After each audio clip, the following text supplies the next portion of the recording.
अभी आप ही बताइए, मुझे लगता है ये सब कुछ हम महाकाल के ऊपर, महाशक्ति, आदिशक्ति के ऊपर। आदिशक्ति बहुत चंट है, वो कब क्या करेगी किसी को कुछ नहीं समझता है। कल मैं ना बोल रही थी महामंडलेश्वर के लिए, मैंने कहा नहीं नहीं, मुझे किसी चीज़ के लिए बनना नहीं है। आज उसने मेरी बुद्धि को ही घुमा दिया, कंप्लीटली 360 डिग्रीज हो गया। अब मैं क्या करूं? 23 साल की तपस्या को समझा, और जगत गुरु महेंद्र नंद तिवारी ने मेरी परीक्षा ली 2-3 दिन से कि मुझे कितना ज्ञान, ज्ञान, तप और ब्रह्म विद्या के बारे में क्या जानकारी थी, ये मुझे नहीं मालूम था। ये 3 दिन से मेरी तपस्या जो 23 साल की थी, उसका इम्तिहान चल रहा था और मैं उसमें पूरी तरह उत्तीर्ण हो गई। मुझे कल से ही महामंडलेश्वर बनने का न्योता मिला था और मैं काफ़ी चीज़, देखिए 3 रास्ते होते हैं आध्यात्मिक जीवन के लिए।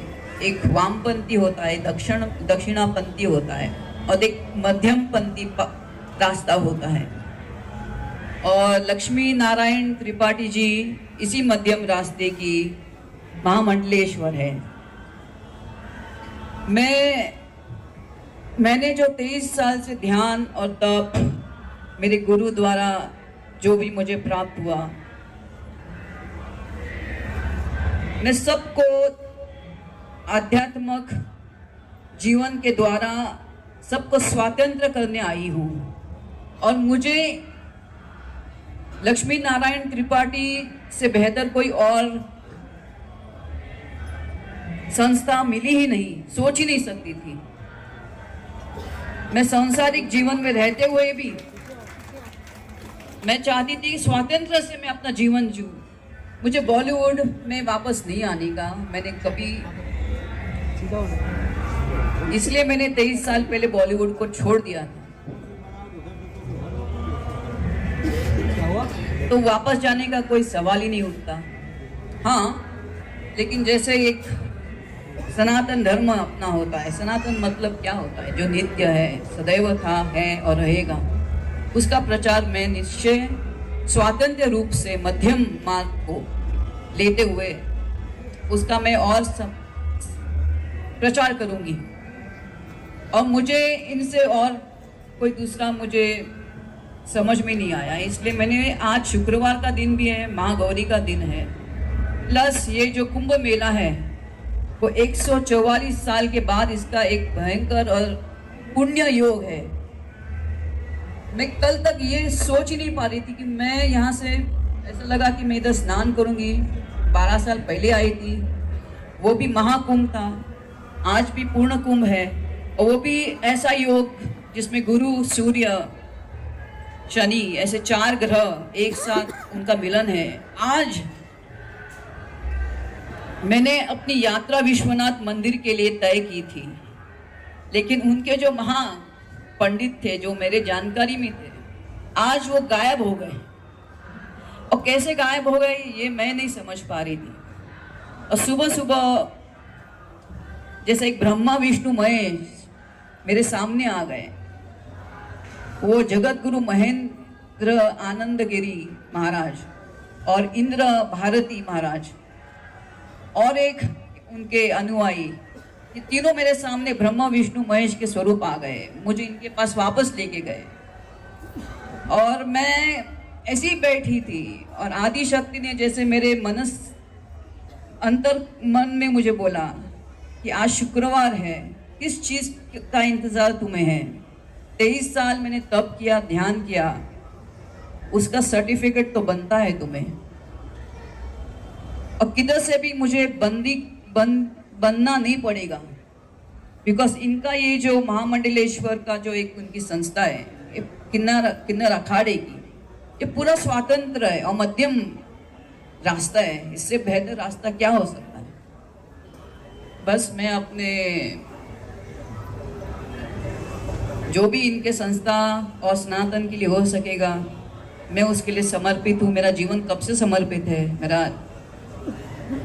मेरी जीवन शैली काफ़ी साल से इसलिए समर्पित है, लेकिन अभी मैं ज़्यादा मानव कल्याण के लिए मैं भ्रमण करूंगी, और जो भी मेरा धन होगा, जो भी जिस जहाँ से मैं कमाई करूंगी, वो सब इनके चरणों में मैं समर्पित करूंगी, इनके संस्थान के लिए।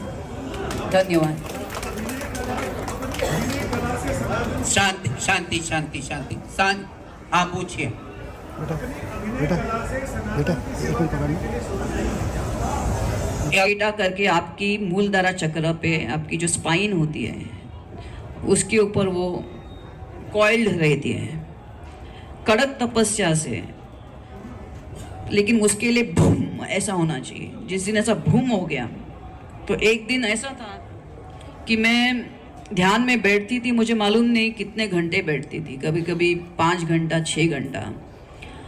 और एक दिन ऐसे ही मैं तीव्र ध्यान में थी और घंटी बज गई, और मैं अकेली तपस्या कर रही थी। मैंने किसी को नहीं बोला, ना बॉलीवुड के किसी को मैंने मेरा नंबर दिया। 5-6 साल तीव्र तपस्या के बाद एक दिन घंटी बजती है, शायद कोई पोस्टमैन होता या क्या होगा, ऐसा सोच के मैं फट से उठ गई। मैं भूल गई कि मैंने 7 घंटा में एक स्थान पे एक आसन पे बैठी थी।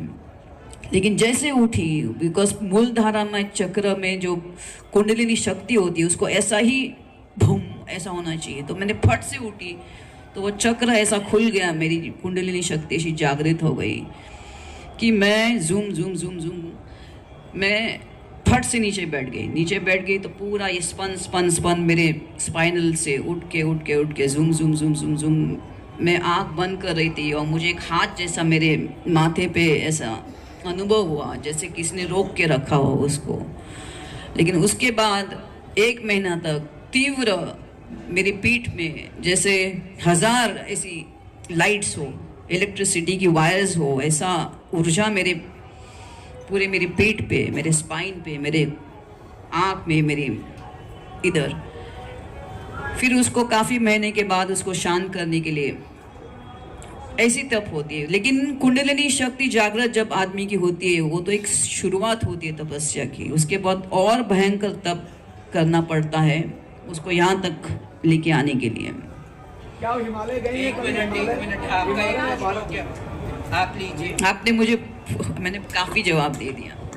आप पूछिए। आप काफी भावुक दिख रही थी, क्या मन में भाव था जब आपका पट्टाभिषेक हुआ था? आंसू भी आ गए थे आपके, भाव क्या था? आनंद का भाव था। फिर काफ़ी चीज़ें थी मेरे जीवन के अंदर, मुझे बहुत सारी आपने, ऐसा नहीं कि मुझे दुख हुआ, लेकिन काफ़ी चीज़ों को मैंने दी एंड कर दिया इमीडिएटली ना अंदर से। तो वो भाव भी था, सुख का भी था, दुख का भी था, और आनंद का कि गुरु ने ये सब मेरे लिए, महाकाल ने और महाकाली ने ये सब मेरे लिए आयोजित करके रखा था।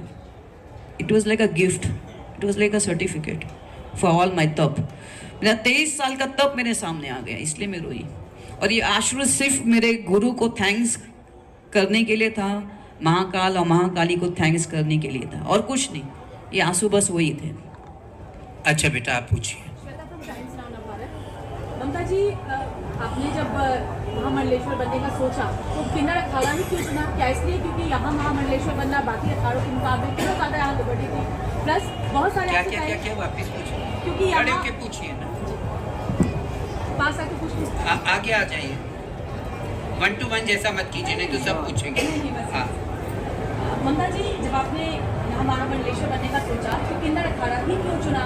क्या आपको लगा कि बाकी अखाड़ों के मुकाबले यहाँ आपको, जैसे आपने कहा कि मध्यम पंथ है, तो वो आपका आगे इसका मतलब ये है कि सामान्य जीवन जब आप जिएंगी तो क्या पूरी तरह से सनातन की तरफ समर्पित नहीं होगी, या पूरी तरह से सनातनी हो जाएगी?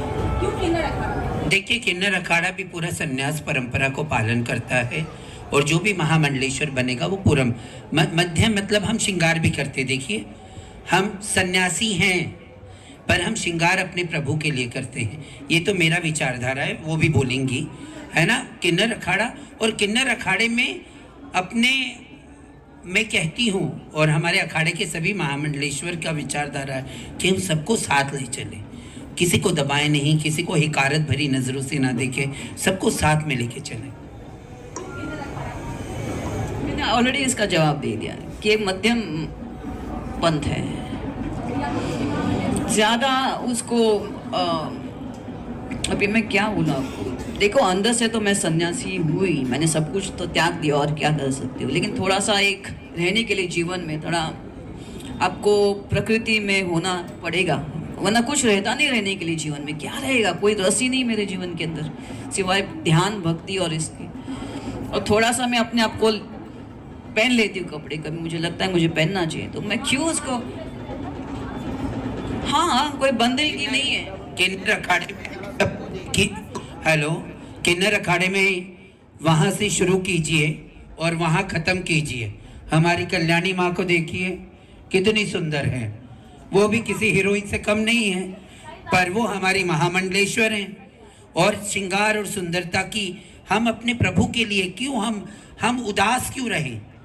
हम प्रसन्न रह के अपने आप को प्रसन्न चित्त रख के अपने प्रभु का गुणगान करें।